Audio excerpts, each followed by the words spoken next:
वैसे केंद्र सरकार ने कई प्रदेशों में नए राज्यपाल की नियुक्ति इस बीच कर दी है और इसी के साथ छत्तीसगढ़ के कद्दावर नेता रमेश बैस महाराष्ट्र के राज्यपाल पद से मुक्त हो गए।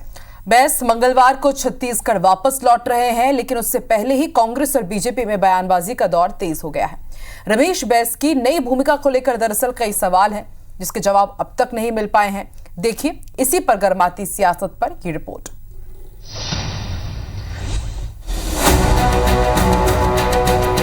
छत्तीसगढ़ के कद्दावर बीजेपी नेता रमेश बैस के सक्रिय राजनीति में लौटने को लेकर चर्चाओं का बाजार गर्म है।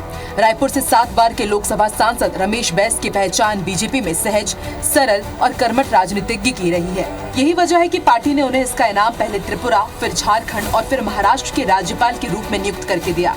हालांकि महाराष्ट्र के राज्यपाल का 5 साल का कार्यकाल पूरा करने के बाद पार्टी ने अभी तक उन्हें कोई नई जिम्मेदारी नहीं दी है, जिस पर बीजेपी तो खामोश है, लेकिन कांग्रेस नेता आए दिन बयान देकर बीजेपी पर निशाना साध रहे हैं। पूर्व मंत्री शिव डहरिया बीजेपी को रायपुर दक्षिण सीट से रमेश बैस को चुनाव लड़ने की सलाह दे बैठे, जिस पर कैबिनेट मंत्री टंकराम वर्मा भड़क गए और शिव डहरिया को अपनी पार्टी की चिंता करने की नसीहत दी। तो अब राज्यपाल से निवृत्त होकर आ रहे हैं तो उनको सक्रिय राजनीति में आना चाहिए। और इस अभी रायपुर दक्षिण विधानसभा सीट खाली हुआ है, चाहे तो उसमें किस्मत आजमा सकते हैं। देखिए, कांग्रेस जो है पहले अपने घर को संभाले।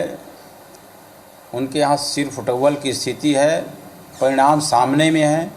विधानसभा चुनाव में एक तरफा हार हुई है, लोकसभा चुनाव में एक तरफा हार हुई है। वो अपने अंदरूनी अपने लड़ाई झगड़े को पहले संभाले, उसके बाद दूसरे के बारे में बात करें। रमेश बैस की गिनती छत्तीसगढ़ बीजेपी के बड़े नेताओं में होती है। यही वजह है कि बैस की प्रदेश वापसी चर्चा के केंद्र में है। सबकी निगाहें इस बात पर है कि क्या वाकई रमेश बैस फिर से प्रदेश की सियासत में सक्रिय होंगे या फिर बीजेपी के मार्गदर्शन मंडल का हिस्सा बन जाएंगे। इन सवालों के जवाब तो भविष्य में मिलेंगे। तब तक छत्तीसगढ़ में बैस के सियासी भविष्य को लेकर चर्चा और अटकलों का बाजार गर्म रहेगा। रायपुर से सौरभ सिंह परिहार के साथ ब्यूरो रिपोर्ट IBC 24।